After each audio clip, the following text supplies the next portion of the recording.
Uncovering off-market properties and deals. Hello, everybody. My name is Roxanne Gavari with Pemberley Realty in San Diego, California, along with my partner Santiago Guerin. Hello everyone. Yeah, another video for you guys. We're gonna be talking about, some good prospecting you can do, maybe a little bit more advanced for you guys that are go-getters out there, for you guys to, secure more deals. Okay, so let's talk about this. Let's talk about off-market deals. First of all, should we do off market or should we do on market, or what's the difference? Which way should we build our business on? Well, What's your opinion about on market or off market in general? I mean, there's pros and cons to both of them. I mean, if we start with the off market, a pro there, maybe, if you have a high value, client that they don't want to show their house, it'll have a little bit more privacy and it'll be more like direct with, the specific clients that might be interested in that property. The cons though is that you might not get the traffic that it could get. So you might not be able to get the top dollar for it because not everyone is seeing it and they might not know about it. When you Yeah, go on the market, kind of like vice versa from the last one, everyone's going to be able to see the home. So potentially will get the best value out of it, what the market sees and, yeah. get top dollar. But, there's going to be a lot more people seeing it and, less privacy like with off market. So, You know what I'm when I'm thinking of off market for high net worth clients, what I'm immediately thinking about is selling a house is hard, and selling a house and having it, selling a house and living in it are double hard. yeah, It's almost like if you think about it, it's like. Uh, Having a store and having that store be your walk-in closet. yeah, It's almost impossible, right? yeah, Because how can you have the store be open to everybody to come through and take a look, and at the same time you're trying to get ready or relax, and you want to throw things on the floor, or you want to just come and go as you're going to a yeah, party or something, and it's just impossible to keep things tidy at the same time. And I'm thinking that once you make a decision to put the property on the market, or not on the market, once you make a decision to put your property up for sale, then you basically are setting up the store, and you're opening the door, and you're letting people come through the store. yeah, And you almost have, if you have the means, which if you're high net worth client, then you do have the means. You have the means to move on to another house and just put that house as a showcase for people to come through. And if you are a high net worth client, that property is not going to be in your own name. Therefore, no one's going to know that that property is yours, because you're going to either have it under a trust name, or under another vehicle that you own the property. So they're not going to necessarily know that it's your house. So the issue of privacy doesn't even apply, that's true. That right? makes sense. Yeah, that makes sense. So then the argument of, oh, let's keep that property off market, again, in my opinion, keeping properties off market, like creating a shadow inventory, it does not make sense to me.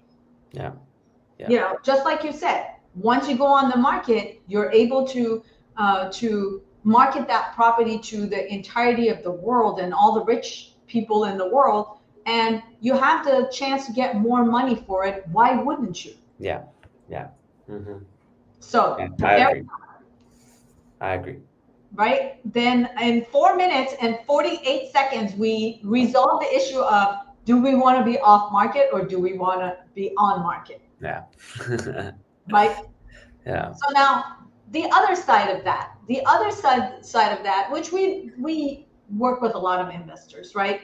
And investors are there to make money. Investors are there to try to get a property under market value. That is where the investor is going to make their Hmm. money, Yeah. right? And if the investor is going to make their money and get under contract that way, then that investor, basically that's where they make their money. So to an investor, it always makes sense to get the property off market because they're going to make more money getting the property off market. But is Yeah. that to the advantage of the actual seller, Yeah.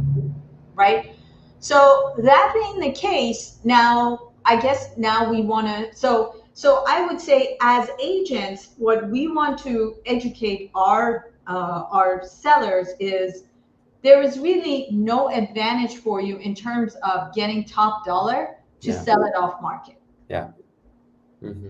Now, in terms of convenience and in terms of privacy, that's a different matter because if a property is not in the best of shape, then the seller does not have the resources or the means to be able to move out of the property. Hmm. So showing the property is hard, and having people come through the house also is hard. And the issue of privacy there also exists, but also at the same time, the issue of how much money you're going to get out of the house is really, really important to that type of a seller. Yes. So does it justify to leave money off the table by going off market? Probably not. Maybe. Right. Yeah. So now let's talk about sources. Let's talk about where would you find off-market properties, and where would you come across them?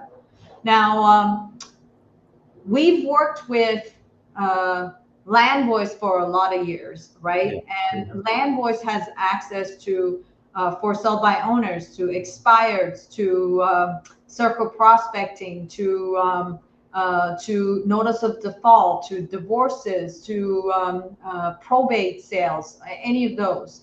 Yeah. Um, there is Mojo Dialer that has access to those. There's Vulcan 7 that has access to those. There's RedX that has access to those.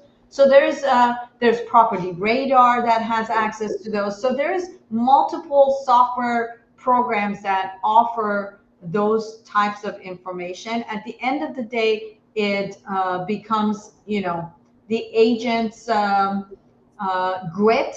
to stick to one program or two programs or however they're willing to pay for, and go through and create a dialing system that would follow up on leads like that to generate opportunities. 100%. um, and a lot of times you can get that also out of the MLS. You can get that out of programs like Zillow or Redfin, and as well with for example, if somebody was on the market for 6 months and they got tired of being on the market and decided to leave the market, that would then become an off-market property at that point. Does Yeah. not mean that they don't want to sell. It just means that they've been tired. They're tired of being on the market, Yeah. right? So that would be a hidden inventory at that point Yeah. once they come off the market. Yeah. What are your thoughts on that? Anything you can think of that I'm not thinking about? What are some other ways that you could maybe, I mean, you did mention like Land Voice and all these that have this information. What about like attending like agent events or some, sort of gathering? And because usually agents, when they have um, their off-market deals, they usually send it out to their close circle. How can you get to those, you know, groups or events that they might be telling other people, hey, I got this one off market? That's a very good idea, actually. I really like that as a way to, so basically you're saying network with other agents and ask them about their inventory. Yeah. And you're absolutely right. I remember a couple of years ago, I had a property that we put on the market, and then we found out that there was some foundation issues, Hmm. and so we pulled it off market into a withdrawn status. And while we were in withdrawn status, trying to just basically figure out how to deal with the foundation issue, an agent called me and said, I was looking at that property. I was going to show it to my clients, and then I couldn't find it anymore. And by chance, I was looking under withdrawn, and I came across the property. So I'm calling to figure out what happened, why you pulled it off the market. And I said, well, we realized that we had some foundation issues. And she said, well, that's not a problem for my clients. They're willing to go for it, and they actually did. Yeah. And at that point, we got on the contract. We closed the sale. They ended up fixing the foundation, and this is probably in 2005. And they spent $70,000 in 2005 fixing the foundation.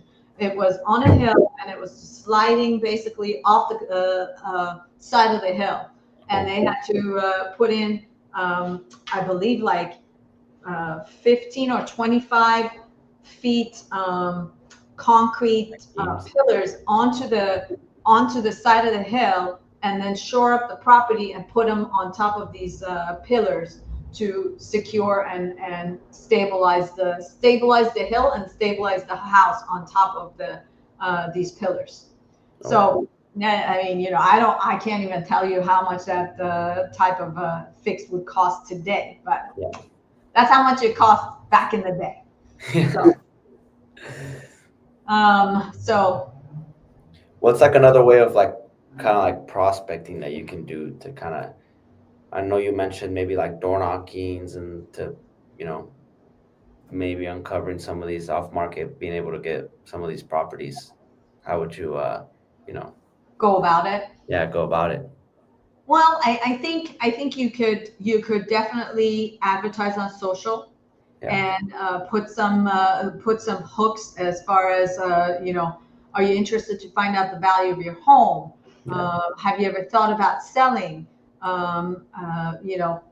Any of those type of ads that and put it in front of the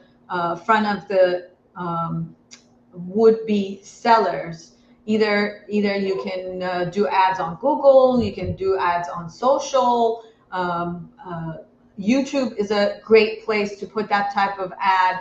And then, of course, letters. Letters, in my opinion, even though they're not as high tech, Yeah. but if you get a handwritten letter, chances are you're going to open it and you want to see what's in it, right? Yeah. So letters, I think, are still a great way to do that. Knocking on doors and talking to people is definitely a great way to do that. And knocking on door and talking to people, the reason it may be low, you can't mass produce knocking on doors, but Yeah. you can go deeper and you can talk to somebody, and that face to face creates trust that may lead to business. Yeah. So definitely, that's another way that I would say would have high return. Okay. All right. Well, anything else that you can think of that we can think about or discuss? For prospecting, hmm, off market deals. I would say, I mean, yeah, the door knocking was the question kind of had how you know, you can go about that and then, you know, finding these, you know, with through other agents. Um, I think not working really. your own network also is huge. People don't think about working their network and working their network, and also listening to signs. You come across somebody that says, "Oh yeah, my so-and-so just passed away. Well, then start digging into that more, do they need help? Do they have a house to sell? And are they working with somebody? Offer your services, ask for their business, and get in that way in front of, if somebody passes away, there's a likely chance that they may have a house to sell. Yeah. And that could uncover a off-market opportunity that way as well. So the debate about off-market, on-market still continues, but definitely one of those sources would be going after, industries that deal with death and dying, and that also hooking up with retirement homes where they have access to older folks that might have a home to sell, and building a relationship with those sales people definitely also helps in uncovering off-market opportunities of people that might be thinking of selling. So Yeah. again, another avenue that you can approach. Plenty of ways, try. I would say probably like try them all and see which one works best for you. Because I mean, everyone is different, and Yeah. some people might be better with networking with other agents and finding deals through other agents, or some others might be better off door knocking. So Yeah, it's always good exactly. to test and see what works for you. All right. Well, let's make sure we put ourselves in front of those agents that are thinking of doing something. And if you are in the San Diego area and you're thinking of joining a great, successful group with amazing group of people, you are welcome to approach me. You are welcome to approach Santi. It's my number. And you can always approach us on our website at joinpemberley.com. And of course, you can also reach out to our Instagram, give us a follow, or send us a DM. And this is also a great place to connect with us, right? Yeah. So Always. if you find this video helpful, please give us a thumbs up and subscribe to our channel so that as we're posting more videos, you have a chance to see them and get a benefit out of them. And thank you as always for watching, and we will see you soon. Bye everyone. See you next week.